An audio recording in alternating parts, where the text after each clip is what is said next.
Hi, my name is Lisa Wetzel, and I'm doing week 5, the video post for this week. And my juvenile case I chose involves a 16-year-old male from Garland, Texas, And police identified him as a gang member, and he was already under investigation and had a long crime sheet. He had had committed 15 crimes. And on August 25th in this incident, he broke into a vehicle and then left, and a neighbor recognized him from him breaking into his own vehicle like 2 weeks prior. So he confronted him, and the 16-year-old ended up shooting the neighbor when confronted. And luckily he didn't die, but he was charged with aggravated assault with a deadly weapon, burglary, evading arrest, and theft of a firearm. One thing is to note that the press did not release the teen's race, so I don't know if that mattered or not in that sense. But as far as the demographics of Garland, Texas, according to InsidePrison.com, Garland is mostly white with large Black and Hispanic populations. About 18% live below the poverty line, which means that 1 in 5 families are struggling financially. Also noted by the InsidePrison.com, 25% of households in Garland are single-parent homes, and I could see this definitely impacting supervision and monitoring of juveniles in that sense with regard to this story. The Egg News general strain theory. It is a theory that says that juveniles may turn to crime because of stress, pressure, or negative life experiences.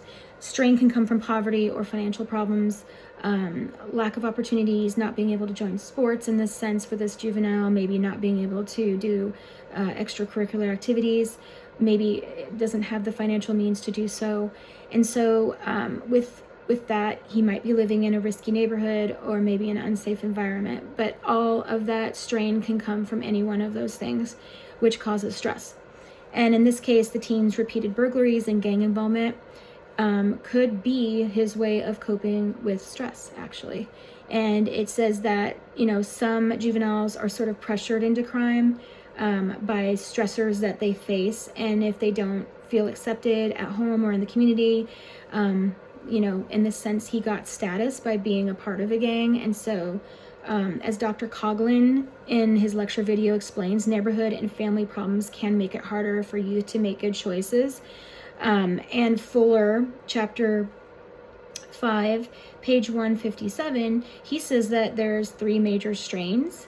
And the first is the individuals being treated in a negative manner. Second is they lose something of value, like a parent passes away or a family member passes away. Or 3, unable to achieve their goals, and that can all contribute to negative feelings.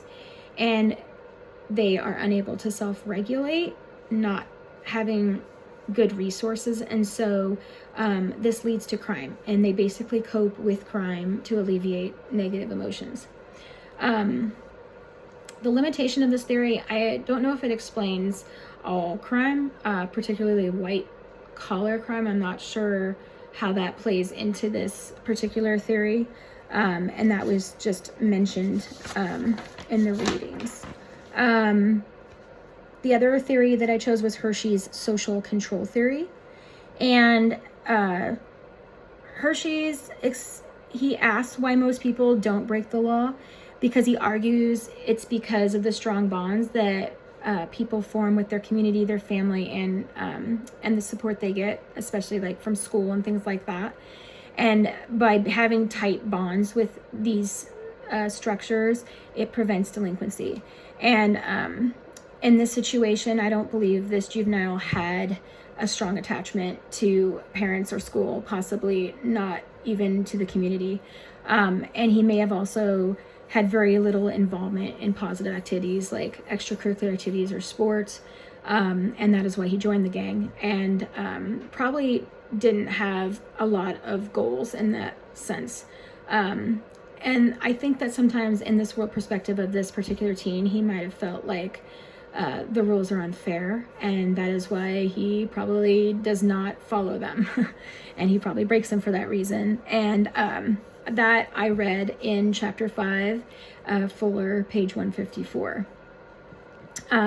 One weakness of this theory is that I think it oversimplifies human behavior, and that sometimes people just make individual choices And also, I feel like the strain, Agnew's strain theory, and also, you know, talking about the weakened bonds, other theories like the social disorganization theory, they always sort of explain that poverty and discrimination are a cause of the crime. And this particular theory with social control theory, I don't think they address poverty or discrimination like directly like the other three do. And then as far as labeling theory, this is the theory that says that, you know, categorizing or labeling a teen as a criminal can actually encourage more crime. And Merton in Fuller, page 168, chapter 5, he calls this like a self-fulfilling prophecy.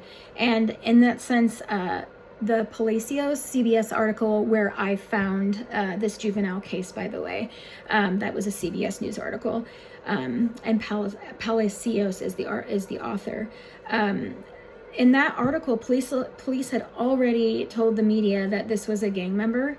And so he was already labeled, he's 16 in this crime. I wonder when it started for him at a very early age, and whether that impacted him actually starting to believe that he should act like a criminal if people were calling him a criminal, sort of thing.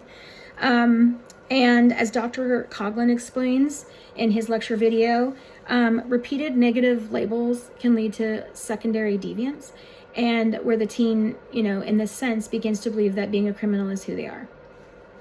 A limitation of labeling theory is, I think that it overlooks sometimes the underlying reasons why people participate in criminal activity or deviant behavior, and it focuses more on the impact of the label on the person, if that makes sense.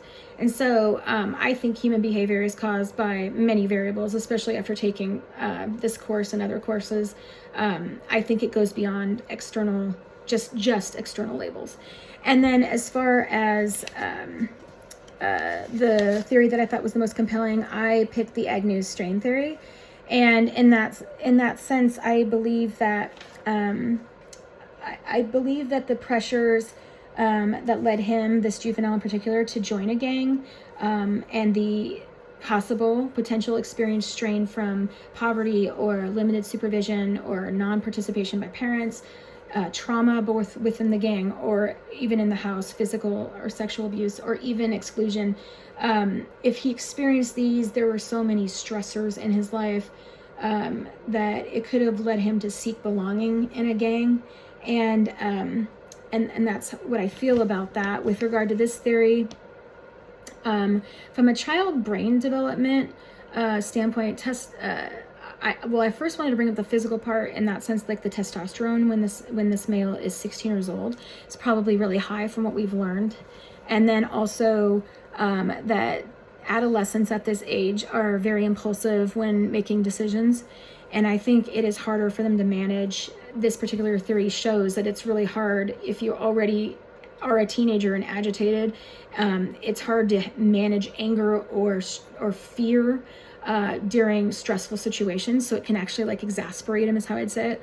And then as far as like trauma and ACEs, exposure to violence, like within the home, within this gang, maybe even instability or loss he might have experienced, it can increase emotional strain and in the way that they react to stress. And I would like to bring up the juvenile, the 16-year-old male. Like when the neighbor caught him, he could have easily just walked away or just not done anything and just sat there. And instead he chose to fire at him and shoot him, which is kind of, I think, an elevated response, a reaction that didn't need to happen. If you had, you know, that's what I feel anyway. I feel like that was kind of exasperated from stress. And then social conditioning, you know, peers are really important to teenagers at this age. And the fact that he joined a gang, I feel like they support him in other ways. They reward him for doing bad things and violence and crimes. And those can start to seem like normal things to do to sort of make it and to be a part of the group. And so he might feel like he can't get out, and it's actually necessary to break the law. As far as family context, The lack of supervision, lack of monitoring, parents not providing proper punishment. I feel like this, in a lot of ways, can prevent a teen from having healthy coping skills. And maybe they just don't ever develop because they just don't have that attachment to the parent. And then the environmental context as well. I feel like poverty, a bad neighborhood where they do have gang activity, like in this situation, also like limited opportunities. I think that strain, in this sense, like all these external things can build stress over time, and that can cause anger and frustration. And so in Dr. Coghlan's lecture video, he explains when kids have resources like money and they have a really supportive family environment, they do not usually, they don't usually deviate to crime, like they don't actually participate in it. And what he is saying is that when these kids do not have that type of support, they tend to participate in deviant behavior. And then I also agree with Dr. Coghlan that not one theory is enough to understand why someone chooses to participate in crime. And I think that it needs to be a blend of the three. And so rather than saying like the Agnes strain theory is the most convincing, I actually think that all three of these are a really good way to show why this teen has participated in crime. And so I would think that he was influenced by strain, weak social bonds, and then also labeling. And in that regard, thank you so much for your time.